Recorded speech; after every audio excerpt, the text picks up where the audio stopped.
The story of Radiohead is one of relentless evolution, emotional depth, and cultural disruption. Emerging from the quiet city of Oxford, England, the band, Tom York, Johnny Greenwood, Ed O'Brien, Colin Greenwood, and Phil Selway, has become synonymous with the avant-garde in modern popular music. Their journey from post-grunge alternative newcomers to genre-defining architects of contemporary experimental rock encapsulates a transformation that is not just musical, but deeply intertwined with the anxieties, aspirations, and upheavals of their era. By continually reinventing their sound and challenging the expectation of both the industry and their audience, Radiohead has forged a legacy as one of the most innovative, emotionally resonant, and influential bands in music history. Radiohead's beginnings can be traced to the English town of Abingdon-on-Thames, with 5 schoolmates forming a band after sharing a mutual affection for post-punk and alternative music. Their debut album, Pablo Honey, rose to international prominence, primarily through the Anguish anthem, Creep. Both lauded and overexposed, Creep established Radiohead's ability to channel outsider angst, a theme that would resurface throughout their work.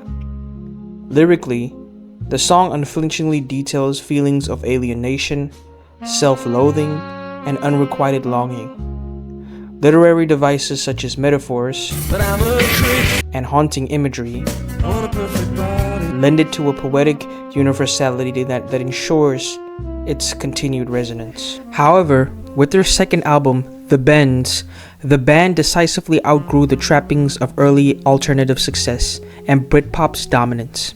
Songs like High and Dry and Street Spirit expound on themes of artificiality, emotional exhaustion, and existential despair. The album's sophisticated layering of guitars, expansive melodies, and Tom York's expressive vocals foreshadowed the emotive, innovative trajectory to come. Here, Radiohead's lyricism began to reflect both the quiet inward struggle for meaning and a dawning awareness of broader societal malaise. The release of their third album, OK Computer, marked a seismic shift, not only for the band, but for the entire landscape of rock and popular music. Widely recognized as a landmark album, OK Computer took the guitar-driven melancholy of its predecessors and submerged it in layers of experimental production, electronic textures, and existential uncertainty. This was not simply a new album, but a new sonic and thematic language. Thematically, OK Computer dissects the alienation brought by technology and its advancements, rampant consumerism, and disconnected communication. In Fitter Happier, a monotone computer voice recites sterile self-improvement platitudes over unsettling piano, critiquing the soulless regimen of modern life. No Surprises, with its gentle lullaby melody, paints a dark picture of middle-class despair, a heart that's full up like a landfill, a job that slowly kills you, or one of the lyrics.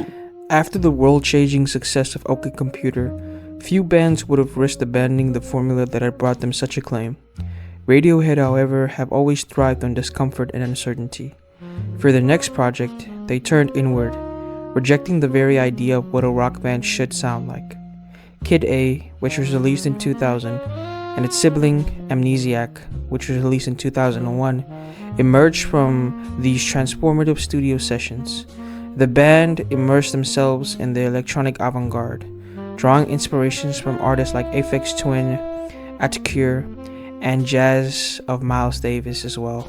Tracks like Everything in Its Right Place and Idiotech abandoned verse-chorus logics altogether, instead layering fragmented loops, abstract lyrics, and digital processes to evoke a sense of estrangement and ambiguity. As Ed O'Brien later recounted, the recording sessions were marked by a deliberate rejection of routine, sometimes going as far as everyone being banned from playing their primary instruments in order to force creative breakthroughs. The process was purposely non-linear, emphasizing throw some shit at it, randomness, and the embrace of accidental discovery. By 2007, Radiohead had evolved from alt-rock outsiders to art-rock trailblazers, garnering a dedicated global following. Yet once again, they surprised the music world not only with their seventh album, In Rainbows, but with its unprecedented release model. In Rainbows marked the band's return to a more organic sound and emotional immediacy. After years spent in digital abstraction, the record's production straddled the analog and the digital. Its sonic warmth, rhythmic complexity, and meticulous layering signaled both with a refinement and an embrace of spontaneity. Thematically, the lyrics shifted inward, focusing on intimacy, desire, mortality, and vulnerability. Songs like Nude, Weird Fishes, and Reckoner blend experimental production with deeply human narratives, a luminous tapestry described by critics as both ethereal and tactile. However, In Rainbows will forever be remembered for its radical pay-what-you-want release. Announced with only 10 days' notice, the band allowed fans to download the album for whatever the price they desired, including nothing. This approach not only disrupted music industry distribution models amid rampant digital piracy, but also empowered fans and artists to define their own relationship. The experiment made headlines globally, with artists and industry titans, including Jay-Z and Bono, calling it genius and courageous. The economic impact was immediate and surprising.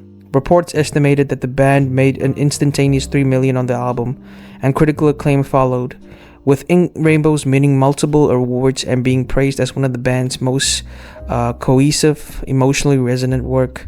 It is now widely recognized as a watershed moment for artists' autonomy, setting a precedent for subsequent surprise albums and alternative distribution models. Their legacy is not just a collection of albums, but a continually unfolding blueprint for the future of music, an invitation to question, to imagine, and above all, to feel. In uncertainty, they find clarity. In silence, they create sound. In tradition, they see only the challenge of something yet to be discovered. That's why Radiohead is and will remain one of the greatest bands of all time.